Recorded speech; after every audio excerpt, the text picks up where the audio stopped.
Same old Jets.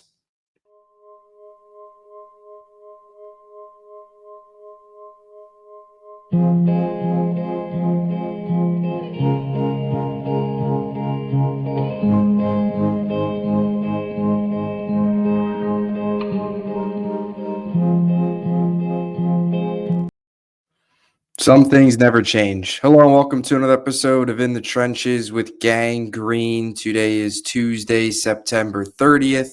This is episode 635 of the In the Trenches with Gang Green podcast. I thank you, as always, for joining me. The support means so much. Despite this team continuing to disappoint for another season, we couldn't even make it out of September. And this team is already irrelevant. 0-4, another disastrous performance on prime time last night against the Miami Dolphins, falling 27-21. Before we hit October, we didn't even hit Columbus Day. We didn't make it out of September. And the season is completely gone. It is down the drain. The Jets are 0-4. They are irrelevant. They are still the laughing stock of the NFL. We have a head coach who is completely in over his head. We have a coaching staff as a whole that completely stinks, a defense that is lost. What else is there on this great Tuesday afternoon here post another debacle of a performance from the New York Jets? In some ways, maybe this isn't the same old Jets, as Aaron Glenn likes to say. Maybe it's actually worse, honestly. Watching this team through the first 4 games of the season has been a complete disaster. And everything that Aaron Glenn preached, everything that we heard all off season has been complete nonsense, because this is the exact same team and the exact same results, the undisciplined, dumb, stupid, bad football that we saw under Saleh, that we saw under Ulbrich. You want to throw Gaze in there. You want to throw Bowles in there. It's the same garbage. In some aspects, it's even worse. Just when you think the New York Jets have hit rock bottom, just when you think it can't get any lower, they find a way to dig a little bit deeper and to get a little bit lower. And that's exactly what last night was. And that's exactly what this season has been about. Aaron Glenn back at the combine, a win now team. We got to win now. That's why I'm not a fan of any of these fans, anybody out there preaching patience. He said it himself. We have to win now. Look up, you're 0-4. What are you talking about? Win now. There's been no winning. This coaching staff is lost. They're a poorly coached team. This team's far from doing anything. It's a joke. It's a complete joke. And here we are again with another first-time head coach. We're not talking about big ships take long to turn, as Glenn would like to say. Glenn right now has to find a way to save a sinking ship. Forget about turning the ship. This team, this coaching staff is dealing with a sinking ship right now on September 30th. In the first year of this regime, the first month of this regime. That's how bad things are right now for the New York Jets. We went into this year with expectations pretty low, and they've already found a way to underachieve. But you went into this season, and all you asked as a Jet fan, right? 7 wins for me. That seems crazy at this point. A lot of Jet fans, some on the optimistic side said 8 to 9 wins. Some on the negative side said, 5 to 6 wins. Either way, a lot of fans were in the range of 5 to 8 wins for this team. Some saw them at 4. Some people were really negative. I put 7. You look at this team right now, though, and the most important thing that you asked for, though, forget about the wins and the final record. You wanted to see out of this New York Jets team this year, you wanted to see progress. You wanted to see from week number 1, when they walked off the field against the Pittsburgh Steelers, to week 18, when they walk off the field against the Buffalo Bills. You wanted to see consistent progress. You wanted to see, going into the offseason, in the likelihood that they weren't going to make the playoffs, something that you can build on, something that this team could build on going into 2026. That was the expectation. That was just a baseline that we asked for at the beginning of this season. Don't embarrass yourselves. Be competitive. Win some games. Be more well coached from last year. Find an identity. Take away the penalties. Everything that Glenn preached. The missed tackles. Clean those things up in training camp. Guess what? They're still happening. The penalties. We got to stop those. Guess what? They're still happening. Glenn vowed in the offseason to do all of these things. And 4 games in, it's the same hot garbage. And that's the biggest disappointment. That's the biggest negative right now. Is 4 games in, this team is getting worse. They're going in the opposite direction. They're regressing. Their best game was week number 1. The last 3 weeks, it's only getting worse. They didn't show up against Buffalo. For 3 quarters, they didn't show up against Tampa. And last night, they commit 13 penalties for 101 yards and turn the ball over 3 times and have their punt returner, Isaiah Williams, fair catch a punt at the 2-yard line. Are you kidding me? That's what we witnessed last night on national television in front of the entire NFL world, embarrassing ourselves again against a Dolphins team who, oh yeah, by the way, had planes flying over their stadium before the game telling them to fire the coach, fire the GM, and get a new quarterback. That's where we were at last night. And the Jets still found a way to go in there and hit a new low. They're regressing. Everything that Glenn has talked about, everything that we were preached to in the offseason and hope to see change has not changed. And in some aspects, it's getting worse. The reality is the Jets are a poorly coached team. Aaron Glenn looks completely lost, and this ship is sinking fast. It's sinking fast. And if things don't change, you have to walk away from this season really, really concerned and continue to walk away from these games really, really concerned. Forget just this year, but the future. If things continue like this, how can you trust Glenn and Muji moving forward if things continue like this? Everybody wants to say, oh, we have a top 3 pick. You really trust after the offseason that Aaron Glenn and Darren Muji had building this roster, which we'll get to here in a second, you really trust them to draft this team's franchise quarterback?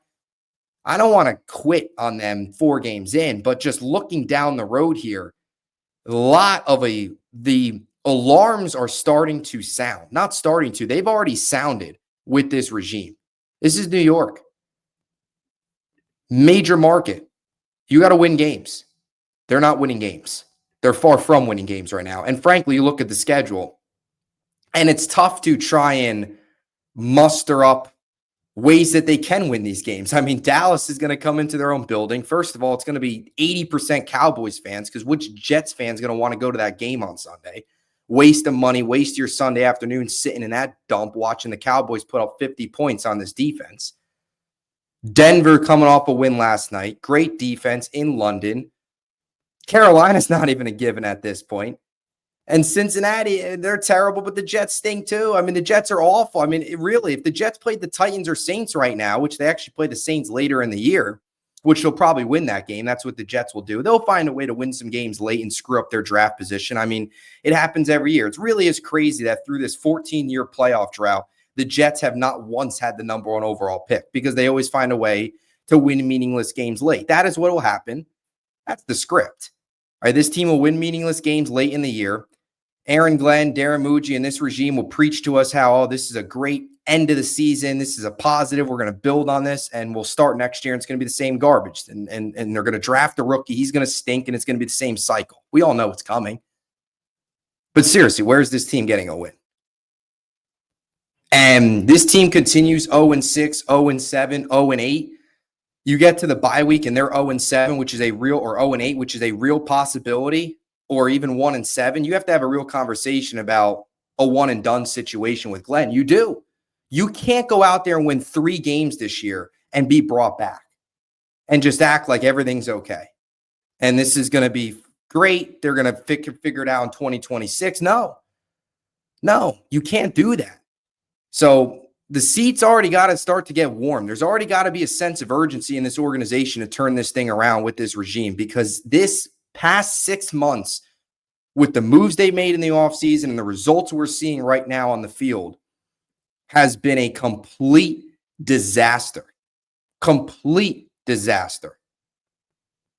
It's been worse in some areas from last year. And you didn't think it could get worse, which shame on us Jet fans for thinking that it couldn't get worse, because it always does. We know it always does. And we keep coming back for more. I'll be sitting there be sitting there on Sunday watching the game. We're all sick. That's really what it is. Now, I wanted to get into just some stats and some numbers here, really to just dive into how bad this really is. They've had 32 total penalties this year, which I averaged it out over 17 games. The Jets right now are on pace to have 136 penalties this season. To put that into perspective for where this team was the last 2 seasons. So 32 penalties, 4 games, do the math. They're averaging 8 penalties per game. Last night, right, 13 penalties, 101 yards. 6 of those were pre-snap penalties. 9 were offensive penalties, which is tied for the second most in a game over the past 25 years for the Jets. That's Jets history. That's not NFL history. That's Jets history. This Jets team is finding ways to hit statistical landmarks that this team hasn't seen in 25 years. That's how bad this team is right now. Just think of all the bad football we've seen, not just the last 25 years, just take the last 15 years. Last night was one of the worst penalized performances from an offensive perspective that we've seen in the last 25 years from this team, tied for the second most in a game. That's how bad it is. That's how undisciplined and poorly coached this team is right now. And that's how much Aaron Glenn's motto in the offseason has completely failed of, we're going to clean up the penalties. We're going to do this. Preach accountability. You preach accountability, yet Steve Wilkes is still the play caller. You preach accountability, yet Isaiah Williams was still back returning that punt, just a fair catching on the 2-yard line like an absolute clown. You preach accountability, Tony Adams is still on the field. You preach accountability, Michael Clemens is still on the field. Accountability, that's a complete joke. Michael Carter, still on the field. Stevens, who actually was better last night, but was terrible in a couple of the previous games, as we all know, still on the field.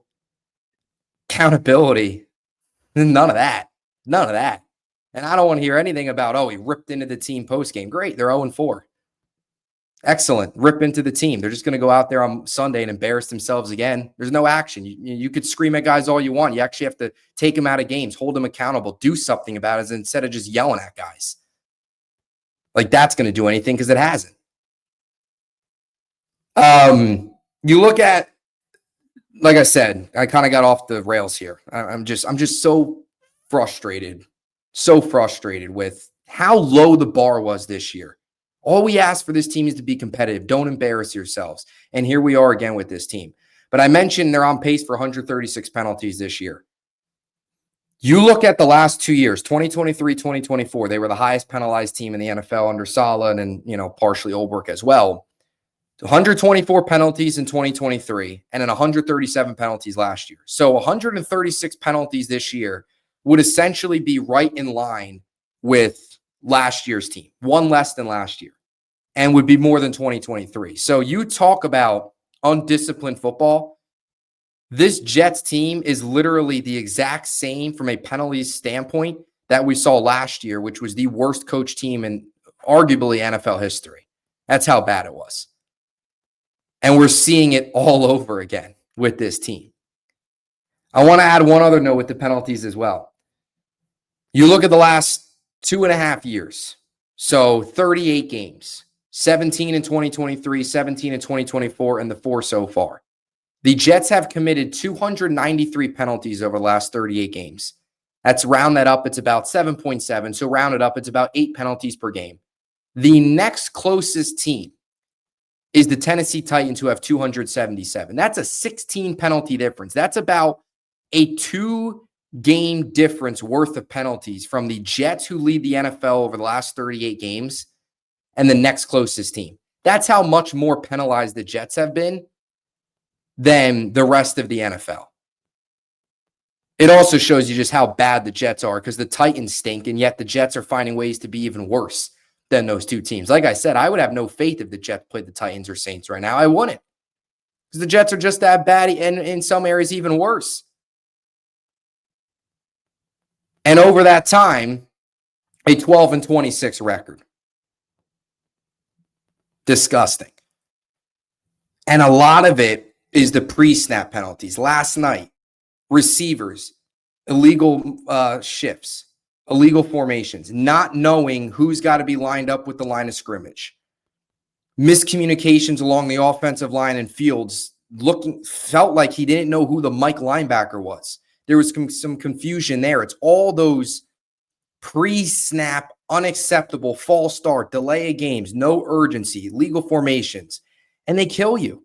And last week, same situation. I talk about all the time. First drive, you're moving the ball, a chance to go up by a touchdown on the first drive. You elect to receive.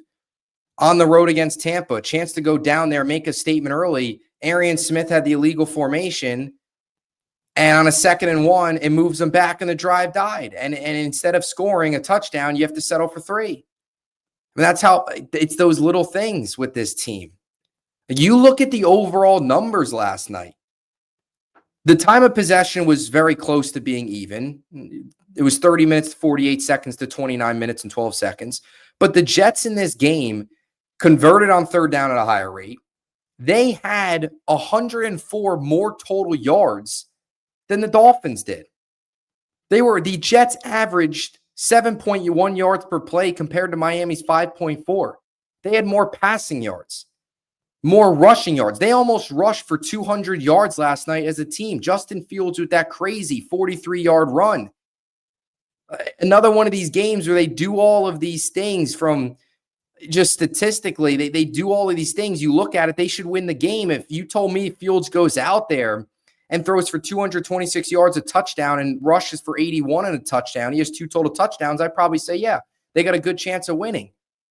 But when you have 3 fumbles, you can't force a turnover of your own, and you have 13 penalties, that's the difference. And they also went 0 for 2 as well in the red zone.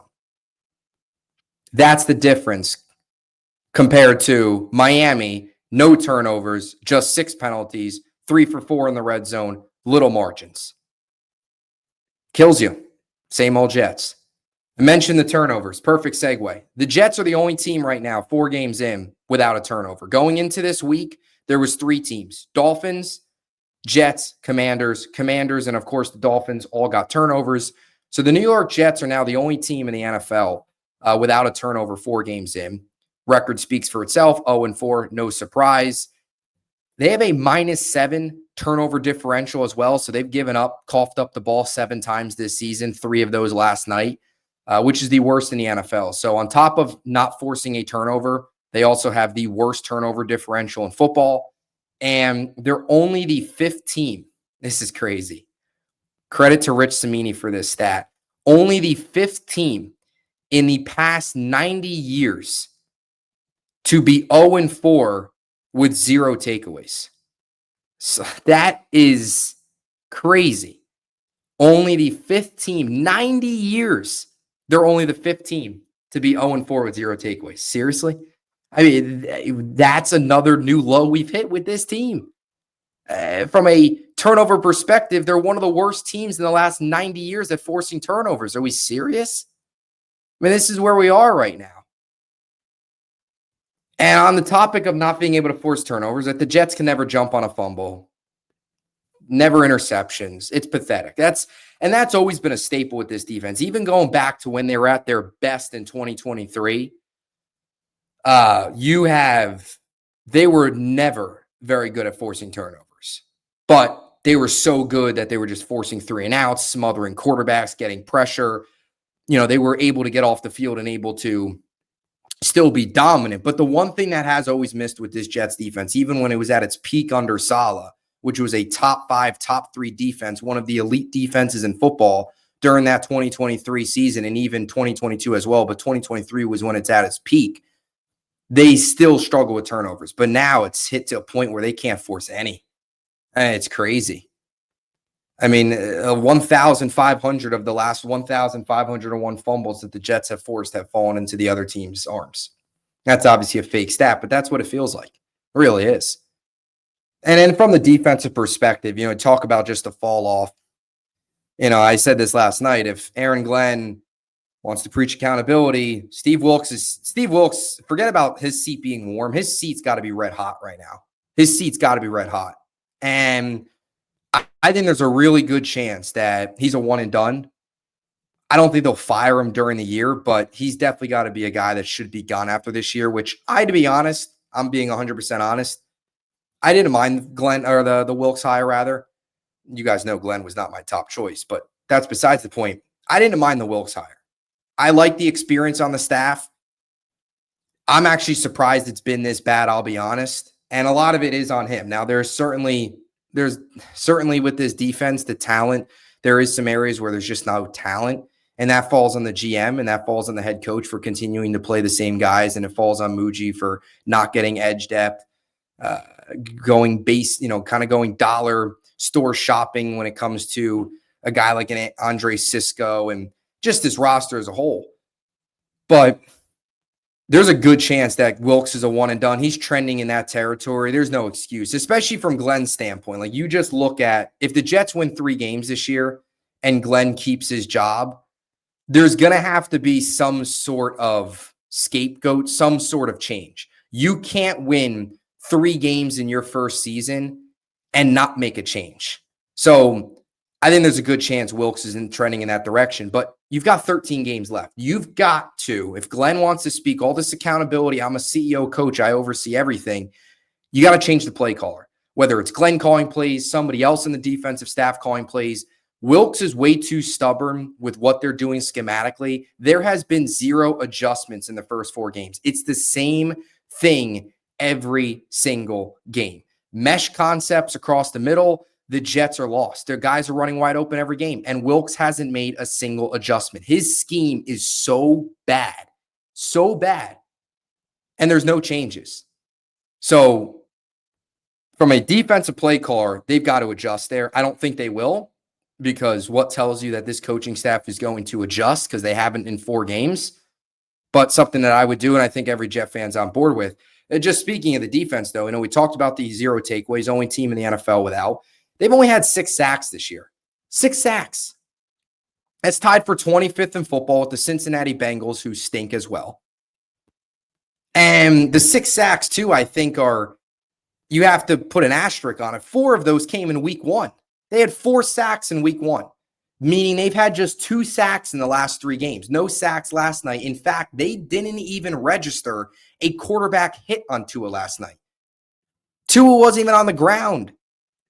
And a part of that is guys were running wide open. It was a lot of short, quick passes, meshes across the middle to Jalen Waddle and Tyreek Hill, prior to the injury all night long, which has been the case all season because the Jets have no answers in the secondary, and they've got a terrible defensive coordinator. But 6 sacks through 4 games. 66% of those came in week 1. They had a sack against Buffalo, sack against Tampa, and none last night. No pressure around Tua last night. None. And I go back to just the edge depth. Without Jermaine Johnson, they've been terrible against the run, terrible containing the edge. We've talked about that a lot, but even more so. It's just Braden McGregor, Tyler Barron, Michael Clemens. Talked about it last night. These guys are not NFL players that are playing big roles from a pass rushing standpoint. I don't know what they were doing earlier in the game. They were dropping Will McDonald into coverage. Are we seriously? Come on now. I think Will McDonald's certainly been a little disappointing this year, but you're talking about one of your better pass rushers on a 3rd down and long. You can't get off the field on 3rd down. You're dropping arguably your best pass rusher into coverage. That's a bold strategy, Cotton. Bold strategy. Or I should say bold strategy, Wilkes. Didn't work. Miami goes down there and gets points. It's a bold strategy. And they stink on 3rd and long, which isn't a surprise because those are your passing downs. And there's been some really long 3rd and longs as well. We're not just talking about like 3rd and 7, 3rd and 8. There's been some 3rd and 12, 3rd and 13s. Last week you have a defensive pass interference on Sauce on 3rd and 29. It's only a matter of time until we have like a 3rd and 50 get converted on us. Just some other notes. 27 plus points allowed in 3 of the 4 games this year. You had the Tyrod pick 6. So technically last week, 22. Points because 7 of those came off the Tyrod pick 6. But other than that, 34 against Pittsburgh, 30 against Buffalo, 27 last night, still terrible. 30th in defensive EPA per dropback. And this is another crazy stat. 54.8% of opponent drives have ended in a field goal or a touchdown, which is the third highest rate in the NFL. I mean, 54%, more than half of the Jets' drives on defense, they're giving up points.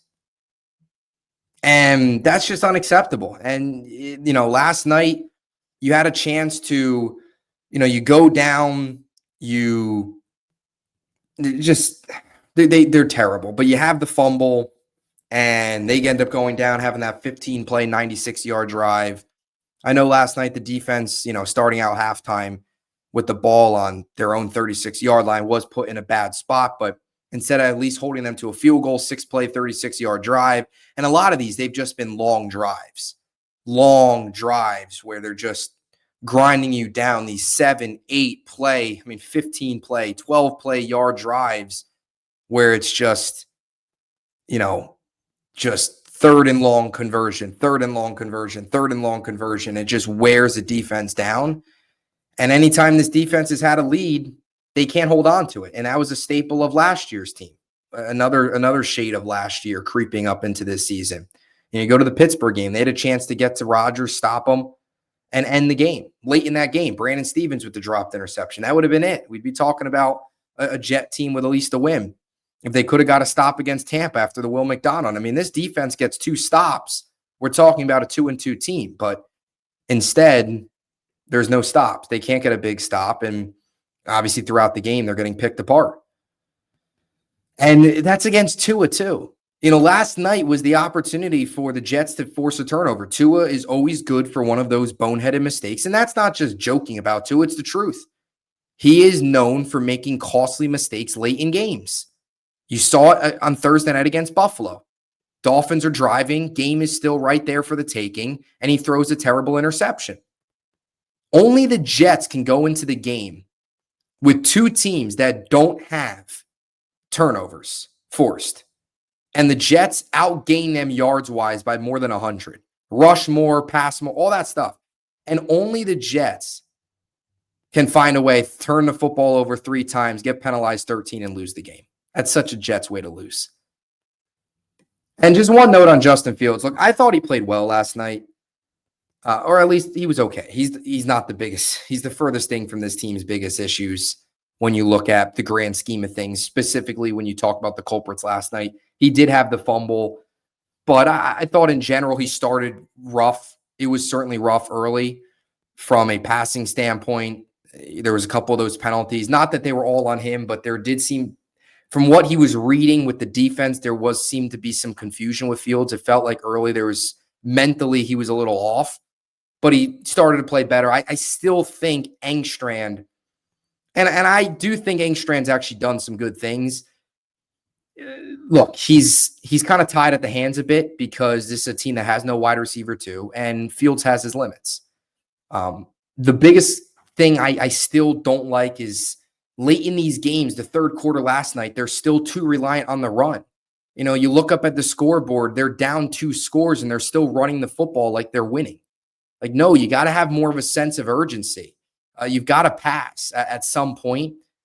And I just still don't like the whole run pass, especially when the first down run. It's one thing if the first down run goes for 5 yards. Then it's like, okay, you can run it again and pick up another. Even if you pick up another 2 to 3, you're in a 3rd and short. Okay. But I don't like the run when you pick up 2 yards on your first down run. You run it again. You pick up a yard. You look up. It's 3rd and 7. That's not how this offense is built. And there was a stretch last night where they ran the ball 3 times and it went nowhere. Like, what are we doing? That was in the second half as well. Run in the second half, down by 2 scores. It's like, what? So those little things they've got to fix. Those little things Engstrand's got to be better with. But there is this stat with Fields, though. He's 0-25 in his career when his defense allows 20 points. Not 30, not 27, 20. 20 points is not that much. And this defense has allowed a lot more than 20. But that's also what's scary is there going to be a game this year where this defense holds a team under 20 points? Probably not. Probably not, realistically. But that's what Fields is, though. When teams let up points, he struggles because the passing isn't always there. And And there is something to say about that stat, but I'm not going to sit here and crush Fields. He had the big run. He did have the fumble, but he's the biggest. He's not even in the top 5 remotely of this team's biggest issues right now. He played really well against Pittsburgh, should have won that game, completely robbed Fields of that. He deserves so much better. Buffalo was bad, missed the game against Tampa with the concussion.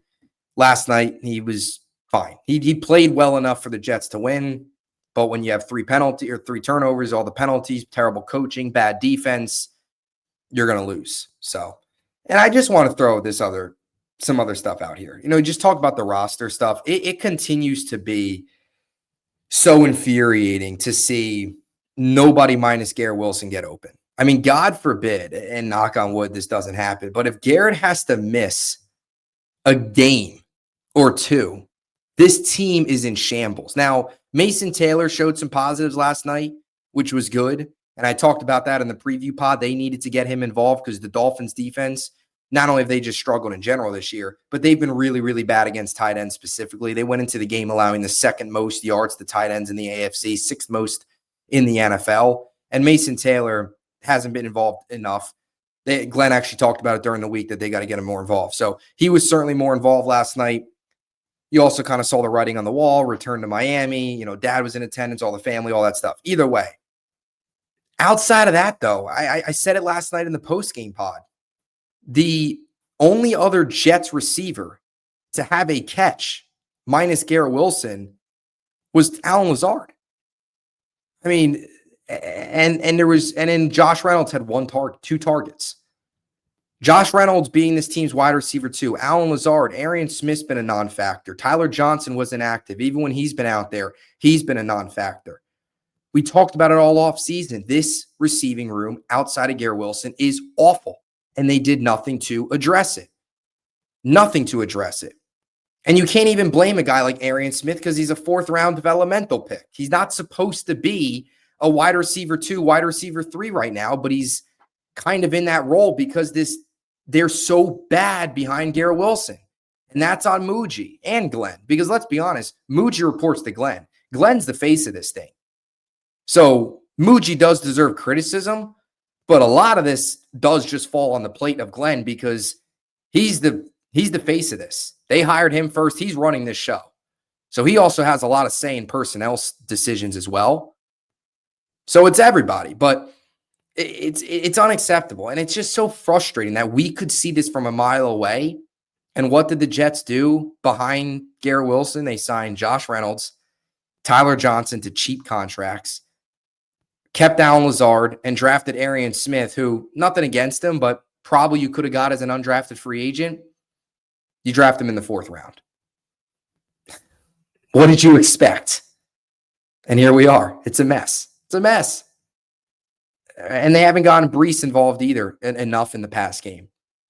I mean, the 2nd leading receiver right now, minus Garrett Wilson, receiver, not talking running back or tight end, receiver is Tyler Johnson. 4 catches, 6 targets, 63 yards. That's it. That's it. So it's terrible. I mean, Johnson's been inactive. Lazard's inactive.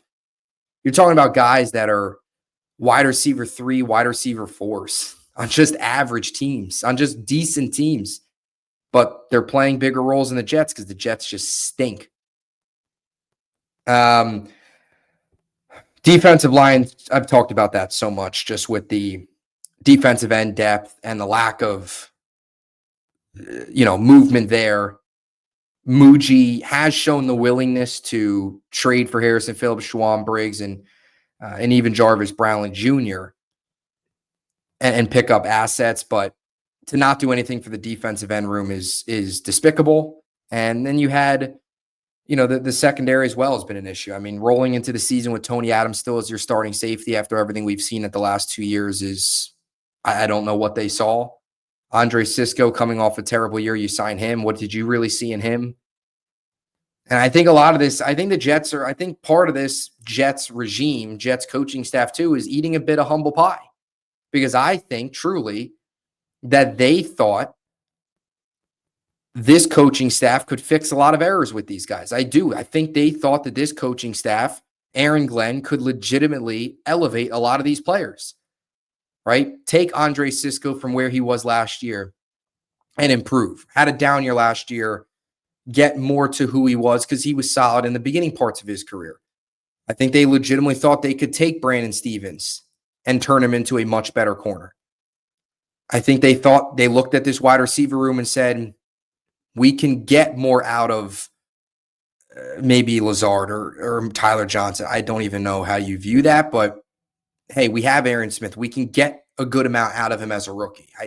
I think there was that thought process. I mean, what else is the reason for they elected to separate Rodgers' cap hit over 2 years as opposed to taking it all this year? They elected to separate it over 2 years. Why did you do that if you were just going to make a bunch of bargain bottom of free agent signings? The thought process to moving Rodgers' salary across 2 seasons is so you could give yourself more flexibility in free agency for this year. And they went along free agency, went along the offseason like they had nothing to spend.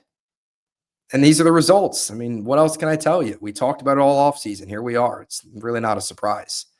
It is a surprise a little bit because I really did think that all you asked for this team to do was just be competitive, but even that's too low or too high. And then just one more thing, like you just look at the defensive end room in general, and I know I'm kind of rambling at this point, and this video is already very long. I appreciate those who are still listening.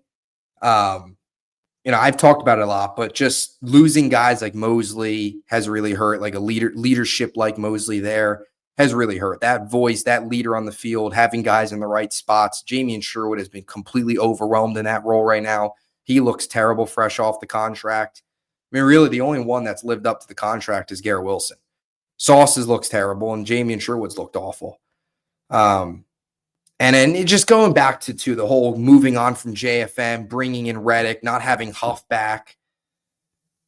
It forces guys like McGregor and Barron and Clemens to play roles now. Probably avoids the Jets 2 years ago from taking JSN.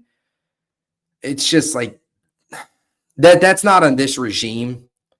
But just thinking back to all the mistakes, the little mistakes that has taken this defense from where it was in 2023 to where they are now, and where this team could have been if they didn't make the mistake of moving on from Huff and going all in for Reddick, which then forced them to trade JFM for nothing, and then the Reddick disaster, and then, you just go down the list of you probably – I'm not even going to go down this. I don't even know why I'm going down this rabbit hole, but who knows? Maybe you take JSN in 2023 as opposed to then having to take Will McDonald, essentially prepping for Bryce Huff not to come back. That was kind of that whole thought process there. If you would have just signed Huff, whatever. But it's been a whole comedy of errors. It's been a slow decline there, and this regime hasn't helped. They've only added gasoline to the fire, really. That's really what they've done. So that'll do it. Another episode in the books. Appreciate you all as always. Let me know what you think in the comment section down below. What are your thoughts on our fantastic 0-4 New York Jets? Yankees playoffs tonight. So for the Jets, Yankee fans, get fired up for that. Jets stink, but there are a couple other teams in this town, if you root for them, that definitely give you more joy than this team that is completely irrelevant as we sit on September 30th. We haven't even hit October, and the season's already over. 3 months to go. Strap in. Buckle up, or put your seatbelts on, Jets fans. This is great. This is excellent. Strap in, seatbelts on, get ready for the ride. We're built for this. 3 months left of meaningless football. This is great. Season over before Columbus Day. Season over before Halloween candy's been given out. Season over before we hit October 1st. Jets football at its finest. Appreciate you all as always. Talk to you soon.